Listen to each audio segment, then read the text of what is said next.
This lighting's much better. We should have done the whole video here. All right, so Patrick Stewart off. Here we go. Okay, here we go. And Logan. I can't. I don't know that I can. Logan. It needs to be something more. I saw this movie back in whenever I was your age. Logan. What else? She's very much like you. No, and he doesn't even say that. He's like, remind you of anybody? Ooh, that was a little Banish. That wasn't. I did a bad job. I think Tony wins this one. I won the last game of. Number 1. Engage. Warp speed.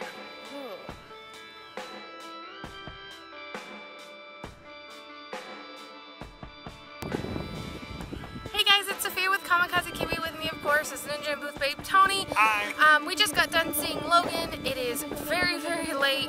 It is very cold, especially for the state that we're in, which is Florida, and we are extremely tired. So we're gonna do this. 71 degrees outside. We're freezing.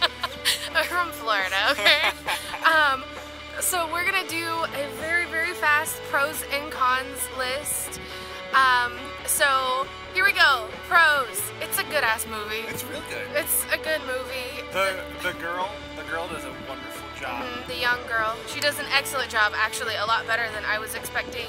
Hugh Jackman basically is Wolverine, so he does an excellent job. Yes. The music is very well done. Can we talk about the Patrick Stewart makeup? Like, he has sunspots. I'm like, yes. Yeah, the Patrick Stewart makeup. I mean, he looks like a really old man. He's a really old man. He is an older gentleman, really old man. but he looks like an older, distinguished gentleman, and that's awesome. Another pro. So the X-Men have never really been about like people with superpowers. It's always about something else. It's always been a societal, like a commentary, or satire, not satire, but like some sort of like a allusion to something that's going on in society. Originally, civil rights. It was civil rights, and then it became about gay rights. Gay rights, especially in the 90s and the 2000s. And I feel like this movie, they're really pushing the rights of those who cannot help themselves, like the disabled, or handicapped, or just the people who don't have voices, yes, who maybe rely on others, especially caretakers. So that was very interesting. They did a wonderful job of making you really feel for those people and showing it at different stages. Like every single character has a certain point where they are that person, and how others help them through that. Okay, so cons. It's rated R. Now, the reason why... Man, they use the F word a lot, They use the F word a lot. I feel like the only reason why it's rated R is because Deadpool did so well as a rated R film. Yeah, like I get it, but we don't need that many F words. We don't. It was unnecessary. Yeah. It's almost too gory in certain areas. I disagree, but okay. And what I mean by that is that at some points the special effects are awesome with the goriness, and at other times they're too rubbery. It's very noticeable. There's a strange tonal shift in the middle of the movie. Well, not the middle, as we found out. Like the third act.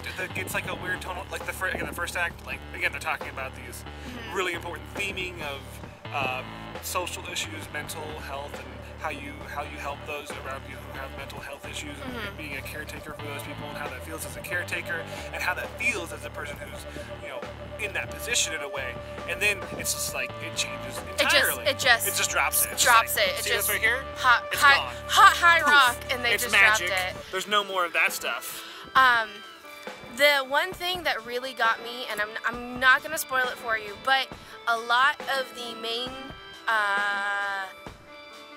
cast that they're trying to take care of. This part here. You're just like, but why though? Okay, but why does this part not make sense? They did such a great job of world building. They did such a great job of world building and character development and like a really solid story. And then suddenly, it's supposed to take place partially in Mexico, which if you've seen a trailer or teasers, you kind of know that. And then suddenly, everyone is very English fluent. Not like English English, but like middle class American, local colloquialisms. Hey bud, what's up? Hey, can I have some? Oh my gosh, you're so very welcome. It's so nice to meet you. Especially when people and we went from like Mexico and everything was supposed to be in Mexico, like having deep like Spanish accents. ¿Por qué? Yeah. And they speak in English, but it's like with mi madre is so pretty. Like, so it's got like Spanglish thing going on or whatever. There's kind of the Spanglish. And they got the accents, and then they're just like, well, hello there. I really enjoy this hot dog that you have. Yeah, it it was Like, frustrating. that's really jarring. It's super jarring. But that's in the third act, whenever everything changes. So, a lot of reshoots. Maybe, I feel like they just dropped the director in the third act. And they're like, look, this other director's really tired. Can you give him a break? And he's like, I don't understand none of them Spanish words. English.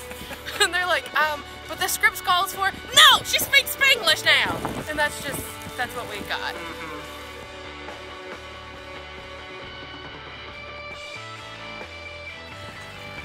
Much like in the third act of Logan, we've randomly changed for no apparent reason. Theming and coloring and all kinds of We strange had stuff. all this like stuff going. We Also, had, like, no more curse words. like great lighting, and then and then suddenly, sorry.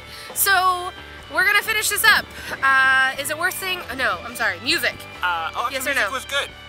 I think there Uh, might have been a little bit of Dvorak third movement in there, like just the first few notes. Anyway, that was a little bit of a music trivia. Yes, music was good. Origins, yes or no? Oh, that's a really good question. They did what they could with the information they had. They don't have all the information from the original Old Man Logan story, but it keeps the spirit of it, which is like a road trip that goes horribly awry. Yeah, I mean, it was okay.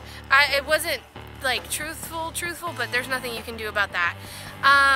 You keep on cutting my head off. Sorry, well, you're too tall. Okay. So then, unlike Wolverine, you're too tall. Last thing is love. There is love in it, it's just not romantic love. It's not romantic. I like that part. And it was actually decent until the end. And then at the end, It gets a little awkward. the third act, once again, you're like, nope, doesn't No, quite I don't think she'd use that word. doesn't quite add up.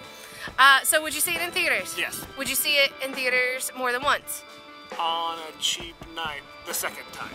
Maybe. I would say definitely go see it the first time, and then if you're a big fan of Wolverine, if you're a big fan of Old Man Logan, you'll probably be able to pick up on a lot more than I was, because I'm not an adamant X-Men reader. Like I was the cartoon watcher more than the comic reader. So, but you were more of a comic reader, weren't you? Well, I like the cartoons a lot, and I read the comics when I got older and I had money. Because comics are expensive. Yeah, they really kind of are. So, yeah. I can't wait to see it a second time. Yeah.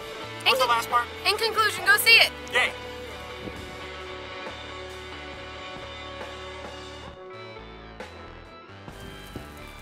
Hey guys, thank you so much for watching. As always, there'll be stuff like around or down below or some mixture of both. The next movie that we're gonna see is Lord knows what. There's a lot coming up actually in March that we want to see. Power Rangers. What was the other one that we wanted to see?